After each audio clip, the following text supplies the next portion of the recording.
രാജ്യത്തിന്റെ സമ്പദ് വ്യവസ്ഥയിൽ നിർണായക പങ്ക് വഹിക്കുന്നവരാണ് പ്രവാസികൾ. ഇന്ത്യയിലേക്ക് എത്തുന്ന വിദേശ നാണ്യത്തിന്റെ വലിയൊരു പങ്കും പ്രവാസികൾ നാട്ടിലേക്ക് അയക്കുന്ന പണമാണ്. മറ്റ് സംസ്ഥാനങ്ങളെ അപേക്ഷിച്ച് കേരളത്തിനെ മാത്രം കണക്കെടുക്കുകയാണെങ്കിൽ വിദേശത്തു നിന്നും വരുന്ന പണത്തിന്റെ ശതമാനത്തിലും പ്രാധാന്യത്തിലും വർധനമുണ്ട്. അതേസമയം പ്രവാസികൾ ഇന്ത്യയിലേക്ക് പണം അയക്കുന്നതിന്റെ കുറവ് വന്നിരിക്കുന്നുവെന്ന റിപ്പോർട്ടുകളാണ് ഇപ്പോൾ പുറത്തു വന്നിരിക്കുന്നത്. ലോകബാങ്കിന്റെ 40ാമത് മൈഗ്രേഷൻ ആൻഡ് ഡെവലപ്മെന്റ് ബ്രീഫ് അനുസരിച്ച് യുഎയിൽ നിന്നുള്ള പണമയക്കൽ കഴിഞ്ഞ വർഷം ഏകദേശം 3% കുറഞ്ഞുവെന്നാണ് റിപ്പോർട്ട്. ഇന്ത്യയിലേക്ക് എന്ന് പറയുമ്പോൾ കേരളത്തിലേക്കാണ് യുഎയിൽ നിന്നുള്ള പണമൊഴുക്കിന്റെ പ്രധാന ഭാഗവും വരുന്നത്. അതുകൊണ്ട് തന്നെ പ്രത്യക്ഷത്തിൽ കേരള സമ്പദ് വ്യവസ്ഥയിൽ ഇത് ബാധിക്കും.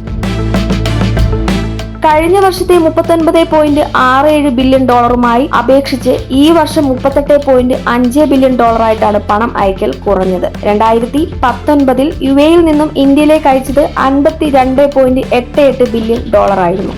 അതായത് കഴിഞ്ഞ 4 വർഷമായി യുഎയിൽ നിന്നും ഇന്ത്യയിലേക്ക് അയക്കുന്ന പണത്തിന്റെ അളവിൽ തുടർച്ചയായ കുറവുണ്ടാകുന്നതായും വിവരം കാണിക്കുന്നു. കോവിഡിന് ശേഷമുള്ള പുതിയ കുടുംബങ്ങളെ കൊണ്ടുവരുന്ന പ്രവണത വർദ്ധിച്ചതും പണമയക്കൽ കുറഞ്ഞതിന് കാരണങ്ങളായിട്ടുണ്ട്. കുടുംബങ്ങളെ കൊണ്ടുവരുന്നത് മാതൃരാജ്യങ്ങളിലേക്ക് പണം അയക്കുന്നത് കുറയാൻ ഇതിടയാക്കും. ഇത് ഇന്ത്യയിലേക്ക് മാത്രമല്ല പാകിസ്ഥാനിലേക്കും ചില വടക്കേ ആഫ്രിക്കൻ രാജ്യങ്ങളിലേക്കും പണം അയക്കുന്നതിന് പ്രതികൂലമായ പ്രത്യാഘാതങ്ങൾ ഉണ്ടാക്കുമെന്നും ലോകബാങ്ക് റിപ്പോർട്ട് ചെയ്യുന്നു. അതേസമയം തന്നെ നിലവിലെ സ്ഥിതിയിൽ നിന്നും 4% വളർച്ച അടുത്ത മാസം ഉണ്ടായേക്കാമെന്നും ലോകബാങ്ക് പ്രവചിക്കുന്നുമുണ്ട്. കോവിഡിന് ശേഷമാണ് പ്രവാസികളുടെ പണമയക്കലിൽ കുറവ് രേഖപ്പെടുത്തി തുടങ്ങിയത്. സൗദി അറേബ്യയിൽ നിന്നും മറ്റ് രാജ്യങ്ങളിലേക്ക് പണം അയക്കുന്നതിൽ കുറവുണ്ടായിട്ടുണ്ട്. ഗൾഫ് രാജ്യങ്ങളുടെ ആകെ കണക്കെടുത്താൽ 13% കുറവാണ് 2022 അപേക്ഷിച്ച് 2023 ഉണ്ടായിരിക്കുന്നത്.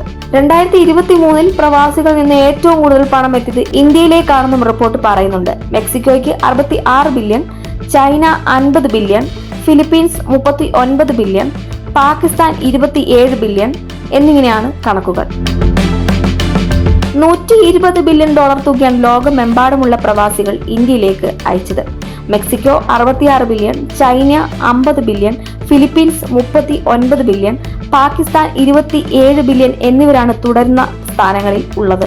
അതേസമയം മലയാളി പ്രവാസികൾ 2023 നാട്ടിലേക്ക് അയച്ചത് 2,16,893 കോടി രൂപയാണെന്നുള്ള കണക്കുകൾ നേരത്തെ കേരള മൈഗ്രേഷൻ സർവേ റിപ്പോർട്ട് പുറത്തുവിട്ടിരുന്നു. 2018 കേരള മൈഗ്രേഷൻ സർവേ റിപ്പോർട്ടിൽ 85,092 കോടി രൂപയായിരുന്നു നാട്ടിലേക്ക് എത്തുന്ന ആകെ NRI പണമായി കണ്ടെത്തിയിരുന്നതെങ്കിൽ 5 വർഷത്തിനിപ്പുറം അതിൽ 154.9% വർധനവ് ഉണ്ടായെന്നായിരുന്നു സർവേ റിപ്പോർട്ട്. പ്രവാസികൾ അവരുടെ കേരളത്തിലെ വീടുകളിലേക്ക് അയക്കുന്ന പണത്തിലും ഗണ്യമായ വർധന 2023 കാണിക്കുന്നുണ്ട്. 37,058 കോടി രൂപ അയച്ചതായാണ് സർവേ സൂചിപ്പിക്കുന്നത്. രാജ്യത്തിന്റെ NRI നിക്ഷേപങ്ങൾ 21% വിഹിതം കേരളത്തിന്റേതാണ്. 2019 മുതൽ ഈ കണക്കിൽ സ്ഥിരത കാണിക്കുന്നതായും കേരള മൈഗ്രേഷൻ റിപ്പോർട്ട് അവകാശപ്പെട്ടു.